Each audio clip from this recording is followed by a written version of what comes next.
मैंने हाँ, कुछ ही अभी स्क्रीनशॉट्स निकाले थे कि जो सरकारी स्कीम्स है उसके क्रियान्वयन में जो सनातन प्रेमियों की आप बात कर रहे हैं उनका ट्रैक रिकॉर्ड क्या रहा। तो अमित मालवीय हैं, इन्होंने ये बीजेपी आईटी सेल के अध्यक्ष हैं। इन्होंने हाँ, अपने ट्विटर अकाउंट पे एक डिटेल पेश की जिसमें ये निर्मला सीतारमन जो एक इंटरव्यू में कुछ तथ्य प्रोड्यूस कर रही थी, उसको आधार बना के कुछ डेटा इन्होंने सामने रखा। ये भाजपा के लोगों ने ही सामने रखा और उन्होंने कहा कि फाइनेंस मिनिस्टर ने जो वेस्ट की परसेप्शन है मुस्लिम परसिक्यूशन की, कि मुसलमानों को प्रताड़ित किया जाता है मोदी सरकार में, उसे ध्वस्त कर दिया, डिमोलिश कर दिया है डेटा देके। क्या डेटा देके? उन्होंने कहा कि ये जो मुस्लिम्स हैं या माइनॉरिटीज हैं 2014 से पहले जब कांग्रेस की हाँ, सरकार थी, तो 20,000 ही केवल स्किल ट्रेंड थे सरकारी एजेंसीज के द्वारा। केवल 5% के पास ही गवर्नमेंट जॉब्स थी। केवल 3 करोड़ स्कॉलरशिप्स ही इन्हें दी जाती थी। और बच्चियों का, फीमेल्स का, गर्ल्स का ड्रॉप आउट रेट जो स्कूल से था, कि जो स्कूल छोड़ देती थी, वो 70% था। यानी 100 में से 70 माइनॉरिटी कम्युनिटी की, मुस्लिम समुदाय की जो बच्चियां थी, लड़कियां थी, वो स्कूल छोड़ हाँ, देती हाँ, थी। और फिर ये नीचे देते हैं कि 2014 के बाद देखिए क्या हुआ। पहले 20,000 स्किल ट्रेंड थे, मोदी जी ने 2 मिलियन स्किल ट्रेंड कर दिए। दस हाँ, परसेंट के पहले 5% के पास गवर्नमेंट जॉब थी, इस सरकार ने 70 साल में 5% के साथ पास थी। लेकिन इस सरकार ने 8 साल के कार्यकाल में मुसलमानों की रिप्रेजेंटेशन ब्यूरोक्रेसी में 10% कर दी, डबल कर दी। और हाँ, 3 करोड़ स्कॉलरशिप्स कांग्रेस देती थी, हमने 5 करोड़ स्कॉलरशिप्स दी।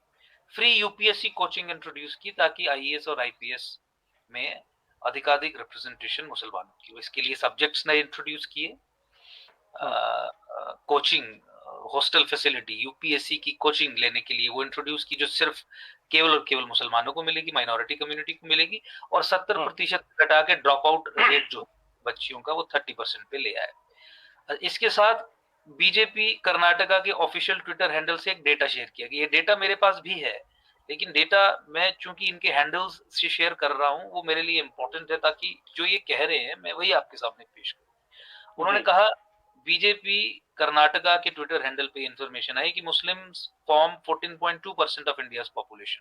मुसलमान केवल 14.2% है 2011 के सेंसस के हिसाब से।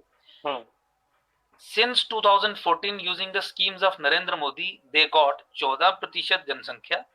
लेकिन 2014 के बाद नरेंद्र मोदी की गवर्नमेंट की स्कीम्स का फायदा लेके जो टोटल गवर्नमेंट ने जो घर बना के दिए आवास योजना के हाँ, तहत, उसमें मुसलमानों की भागीदारी 31% है। हाँ, किसान सम्मान निधि में मुसलमानों की भागीदारी 33% है, 14% पॉपुलेशन के लिए हाँ, 33% है।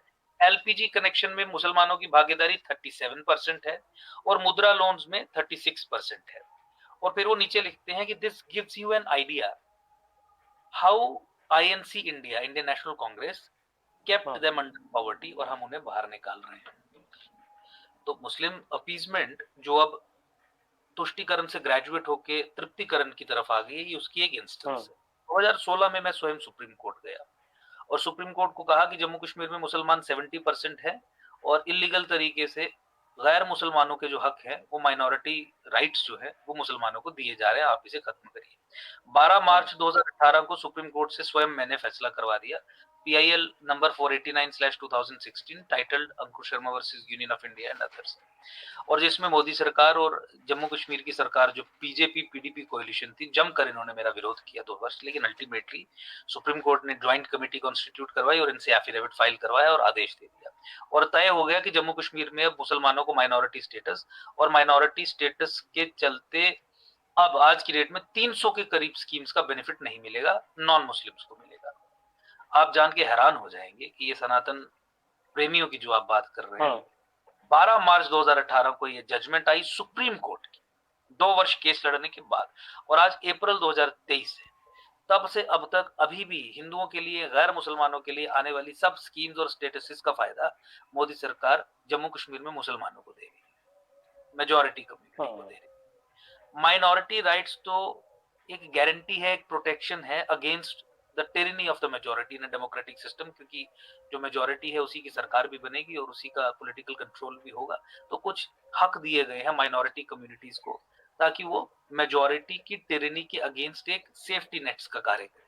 और जम्मू कश्मीर जो एक मुस्लिम बहुल राज्य है, वहां पे हाँ, भारत सरकार ये सुनिश्चित कर रही है कि वो सिक्योरिटीज माइनॉरिटीज को देने की बात तो छोड़िए, जो उनके लिए आ रहा है वो भी मेजोरिटी कम्युनिटी को दीजिए। Double majority. के सामने ये भी बता दिया कि किस तरीके से कांग्रेस, ये खुद कह रहे हैं कि कांग्रेस ने 70 साल में जो मुसलमान के लिए नहीं किया वो 8-9 वर्ष के कार्यकाल में हमने किया, और ये आंकड़े भी दे रहे हैं, और ये सरकारी आंकड़े हाँ, हैं, और ये हर हाँ, हाँ, संबंध में आप देख सकते हैं कि क्या है।